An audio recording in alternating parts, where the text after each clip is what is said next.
নমস্কার বন্ধুরা, সনাতনী শ্রাবন্তীর চ্যানেলের আরও একটি নতুন ভিডিওতে আপনাদের সকলকে জানাই স্বাগত। আজকের পর্বে আমরা জানব মহাপ্রভু শ্রী চৈতন্যদেবের জীবন কাহিনী। ফাল্গুনী পূর্ণিমার পুণ্যতিথিতে নবদ্বীপের আকাশে আর গঙ্গার বুকে জ্যোৎস্নার জোয়ারে উথলে উঠেছে সেদিন আবার চন্দ্রগ্রহণের যোগ। গঙ্গার ঘাটে ভিড়ের তাই অন্ত নেই। চন্দ্রগ্রহণের শেষে সবাই গঙ্গা স্নান করবে। সেই সময় কোলাহল আর হরিধ্বনিতে আকাশ বাতাস ভরপুর। এমন সময় মায়াপুর পল্লীতে শ্রীহট্টীয় পাড়ায় নারী কণ্ঠের ঘন ঘন উলুধ্বনি শোনা যায়। শাঁখ বাজছে চারিদিকে। কি ব্যাপার? শোনা গেল এইমাত্র পণ্ডিত জগন্নাথ মিশ্র ও শচী দেবীর ঘরে এক পুত্র সন্তানের জন্ম দিয়েছে। নীলাম্বর চক্রবর্তী শচী দেবীর পিতা। তিনি ছিলেন মস্ত পণ্ডিত ও জ্যোতিষ শাস্ত্রও তার খ্যাতি কম নয়। তার জন্ম সংবাদ পেয়েই তিনি নবজাতকের ভাগ্য গণনায় বসে গেলেন। গণনার শেষে বললেন, এ জাতকের কোষ্ঠী অপূর্ব। এ শুধু অসামান্য মনীষী ও বিদ্যার অধিকারী হবেন না, ধর্মজগতের এক মস্ত বড় নেতাও হবেন। বহু লোক দেব দেবতা তাকে পূজা করবেন। দাদা মশাইয়ের ভবিষ্যৎবাণী সত্য প্রমাণিত হয়েছিল। নিমাই শুধু অগাধ পাণ্ডিত্যের অধিকারী হননি, ধর্মজগতে এনেছিলেন এক বিরাট বিপ্লব। সমাজের ও ধর্মজীবনের কুলস দূর করার জন্য, দেশভক্তির বন্যা বইয়ে দেবার জন্য তার আবির্ভাব ঘটেছিল। এই জন্যই তাকে বলা হয় যুগাবতার।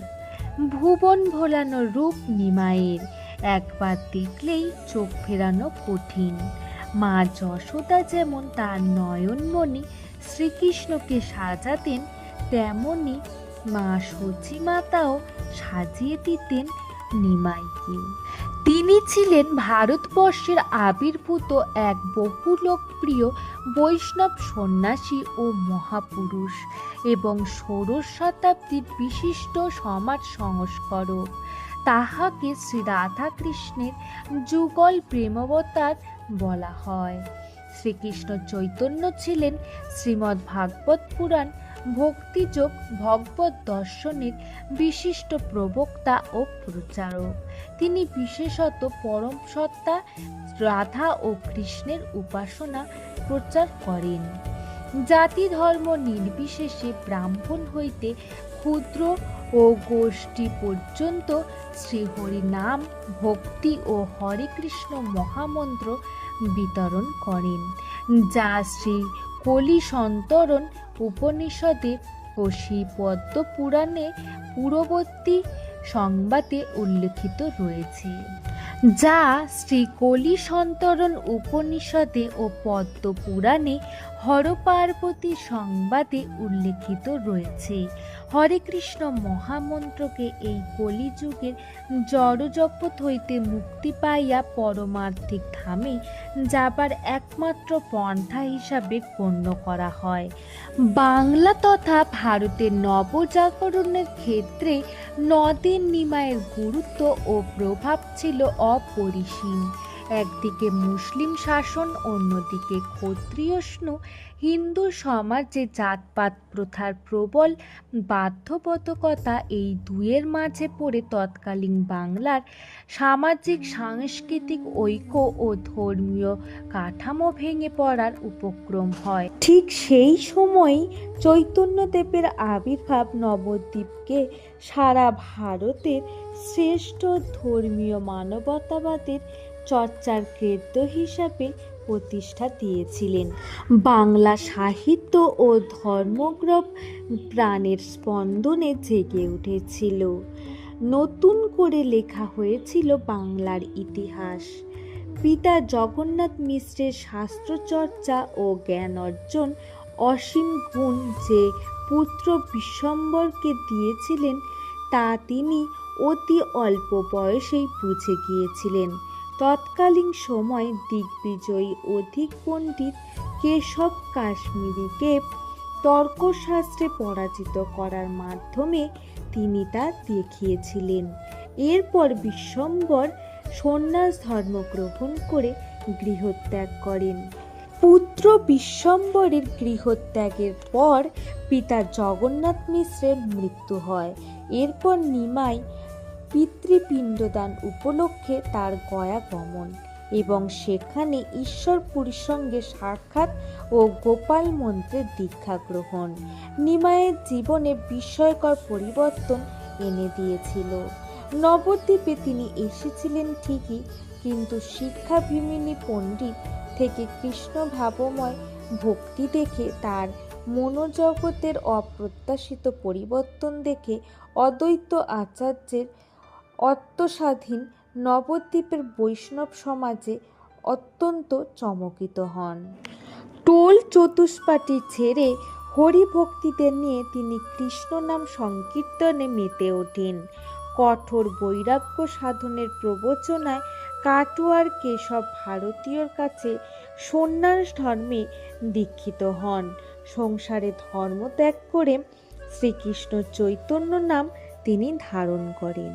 হিন্দু ধর্মের জাতিভেদ উপেক্ষা করে সমাজে তথাকথিত হিন্দু বর্গের মানুষদের বুকে জড়িয়ে ধরে আপন করে নেন তিনি। হিন্দু অহিন্দু, পণ্ডিত মূর্খ, উচ্চ নিচ ভেদাভেদ না করে হরিবোল কীর্তনের মাধ্যমে ভক্তি ধর্ম প্রচার শুরু করেন। এই ধর্ম আন্দোলন চৈতন্য বৈষ্ণব ধর্ম বা গৌড়ীয় বৈষ্ণব ধর্ম নামে পরিচিতি পায়। তিনি ব্রাহ্মণ থেকে শুরু করে নিম্নবর্ণের মানুষদের এক ভক্তিতে এনে দাঁড় করিয়েছিলেন, যা ছিল এক সমাজ বিপ্লব। মহাপ্রভুর এক গীতপ্রবাহের দ্বারা মানবতার স্বরূপ উন্মোচন করে হিন্দু সমাজ ও ধর্মীয় কাঠামোকে টিকিয়ে রাখতে সচেষ্ট হয়েছিল। মহামিলনের এই ক্ষেত্রভূমিকে দৃঢ়বন্ধনে আবদ্ধ করতে চৈতন্যদেব জাতিভেদের দেয়াল ভেঙে দিতে পেরেছিলেন সহজভাবেই। সর্বজনীন আদর্শের অনুগত তার ধর্মের ভিত্তিভূমি ছিল জীবেদয়া। সমস্ত সংকীর্ণতার ঊর্ধ্বে উঠে যেভাবে তিনি অস্পৃশ্যতার বর্জন আহ্বান জানান, সেকালের পক্ষে তা ছিল রীতিমতো বৈপ্লবিক। বাংলার নবজাগরণ ও মানবতাবাদ বিকশিত হতে দেখা যায়। বাংলার এই ইতিহাসকে আমরা যেন কখনোই না ভুলে যাই। চৈতন্য মহাপ্রভু কলিযুগে এসে জাতি ধর্ম নির্বিশেষে সবাইকে এক করতেই তিনি এসেছিলেন। আজকের মতো এই ভিডিওটি এই পর্যন্তই রাখলাম। আজকের ভিডিওটি যদি ভালো লেগে থাকে তাহলে অবশ্যই লাইক, কমেন্ট, শেয়ার এবং চ্যানেলটিকে সাবস্ক্রাইব করতে একদমই ভুলবেন না।